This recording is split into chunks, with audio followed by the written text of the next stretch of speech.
दोस्तों, स्वागत है आपका एक और नई वीडियो में। और मैं पहुंच चुका हूं दीव, या वो दमन एंड दीव वाला Diu. Actually not Daman and Diu वाला दीव, बल्कि Dadra and Nagar Haveli and Daman and Diu वाला दीव। क्योंकि ये जो पूरी जगह है Dadra and Nagar Haveli and Daman and Diu, basically अब एक जगह मानी जाती है, एक यूनियन टेरिटरी मानी जाती है। इनको पूरा मर्ज कर दिया 2020 में कुछ। और अभी मैं हूँ दीव में, जो कि बेसिकली है, तो देखा जाए तो लोकेशन वाइज मैं आपको पूरा मैप में सारी चारों की लोकेशन दिखाऊंगा। चारों की लोकेशन अलग अलग है।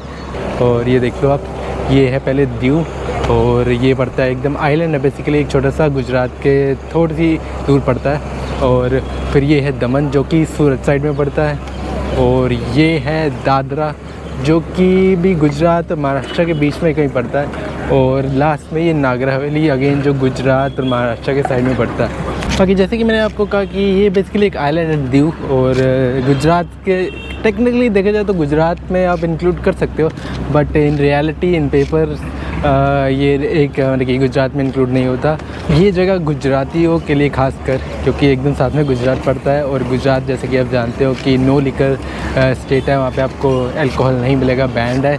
मिलेगा भी, ऐसे ही नहीं मिलता, to be honest with you, मिलता है, लेकिन आपको कुछ एक जो भी जैसे कि 300-400 की बॉटल समझ लो, उस पर आपको 4 गुना या 5 गुना प्राइस देना पड़ता है। तो ऐसा नहीं कि नहीं मिलती, लीगल है लेकिन मिलती है, ब्लैक मार्केटिंग चलता है पूरा। और वैसे अगर आप बाहर से आओ तो आपको अलाउड है, गुजरातियों को बिल्कुल अलाउड नहीं है। लेकिन अगर आप बाहर से जैसे कि दिल्ली या मुंबई या कहीं से भी आ रहे हो गुजरात के बाहर से, तो आपको अलाउड है।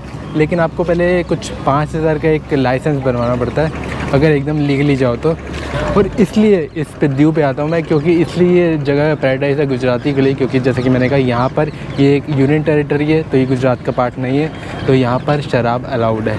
तो गुजराती खासकर अपना वीकेंड या जब भी मन होता है पार्टी वार्टी करने का, दारू पीने का, तो इधर आ जाते हैं। एक आइलैंड, एक रोड, एक ब्रिज है, बेसिकली ब्रिज पार करो और इधर आ जाओ।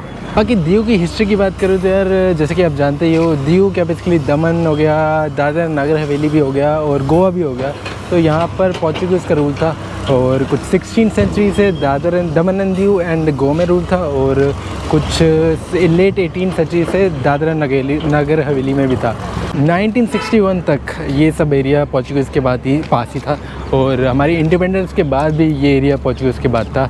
तो कुछ 14 साल बाद इंडिपेंडेंस के 1947 के बाद, कुछ 1961 में फाइनली हम पहले इंडिया वालों ने कहा कि आप ये एरिया हमारा है, आप हमें दे दो पीसफुली, बट वो माने नहीं। तो फिर इंडिया ने पूरा उन पर अटैक कर दिया, और फिर कुछ 2 दिन ही वॉर चली, क्योंकि ऑब्वियसली पोर्चुगल कहाँ यूरोप में है, तो बैकअप उनको लाने के लिए बहुत टाइम लगने वाला था। तो कुछ 2 दिन में ही वॉर ख़त्म हो गई, और उन्होंने एरिया अपना हमने इसको जीत लिया और उसको बाय कर दिया पोर्चुगीज़ के राज को।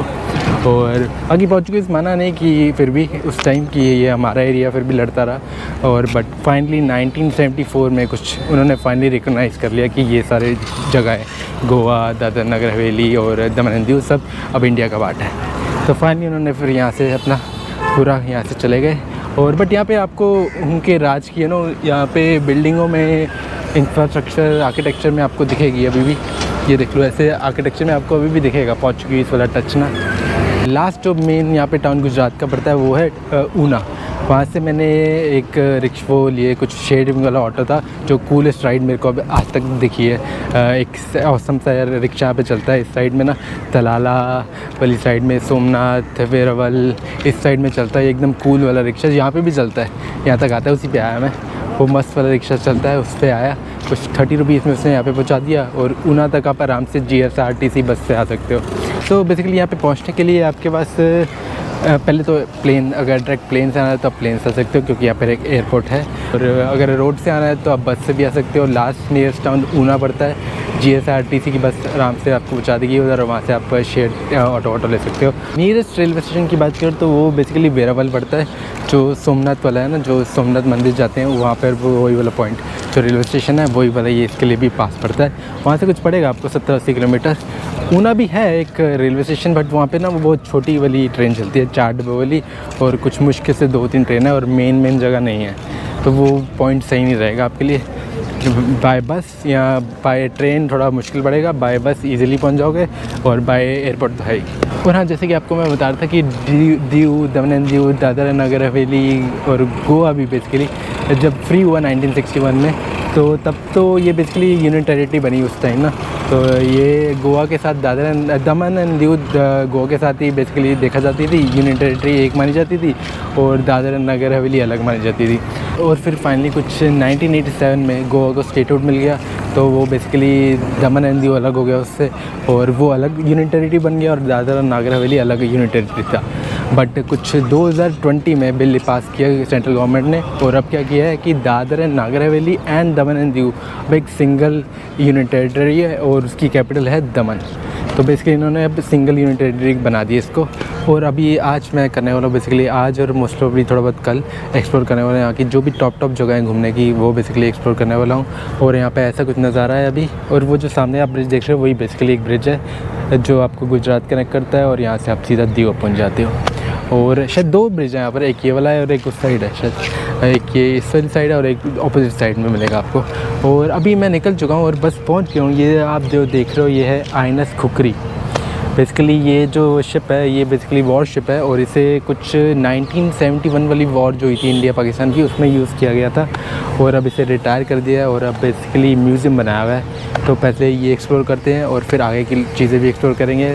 जैसे कि मैंने बताया कि ये आइलैंड है, तो बेसिकली यहाँ पे बहुत सारे आपको बीचेस मिलेंगे अच्छे अच्छे, और एक फोर्ट भी है बहुत सुंदर सा पोर्चुगीज़ के टाइम का, और एक जेल भी है जो कि पानी के अंदर बनी हुई है। तो वो सारी चीज़ें मोस्ट प्रॉब्ली एक्सप्लोर करूँगा, जो भी टॉप जगह होगी बेसिकली वही एक्सप्लोर करने वाला हूँ। और शुरू करते हैं आज का सफ़र, सो लेट्स गो। और बेसिकली इसका नाम INS खुकरी है। खुकरी वही होती है जो बेसिकली आई थिंक नेपाली चाकू वाकू जो होता है, तो उसी के नाम पर है ये।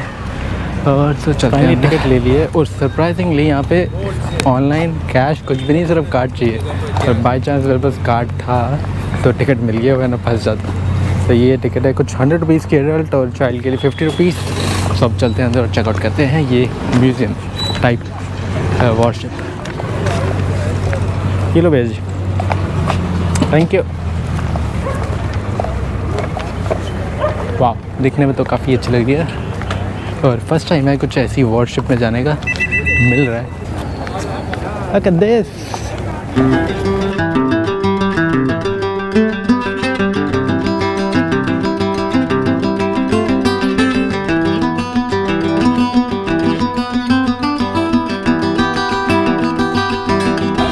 तो वैसे फ़ोटो वोटो खींच ली है, अब चलते हैं अंदर एंड चेकआउट करते हैं ये वॉरशिप। तो आप फ़ोन नंबर यहाँ लिख देते हैं, उसको प्रिंट आउट करके। नमस्कार भैया जी। तो ऐसे कोई भी एंटी सोशल एलिमेंट आए ना, तो guys this is the entry, khukri shrine.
तो वैसे ये बेसिकली थी INS खुकरी मेमोरियल बेसिकली, और अंधेरा हो गया है अब, इसलिए बंदी हो गई है, 6:30 बजे खुली रहती है।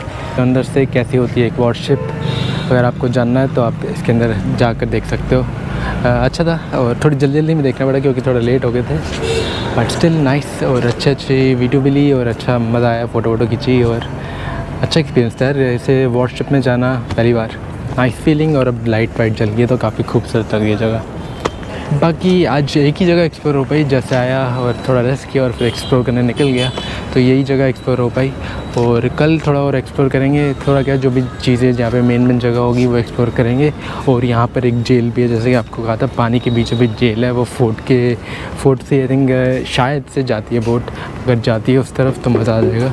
वो देखो आई डोंट नो अभी दिख रही है या नहीं, अंधेरा हो गया है इसलिए, और ये गोप्रो इतना अच्छा नहीं काम करेगा अभी। बेसिकली वो जो आप बीच में जेल देख रहे हो वो जेल है बीच में जो आप देख रहे हो। तो फुली कल वहाँ पे जाएंगे, फोर्ट है यहाँ पर, वो भी लेट हो गए, तो कल जल्दी उठकर सब कुछ एक्सप्लोर करेंगे और आज सिर्फ यही देख पाए।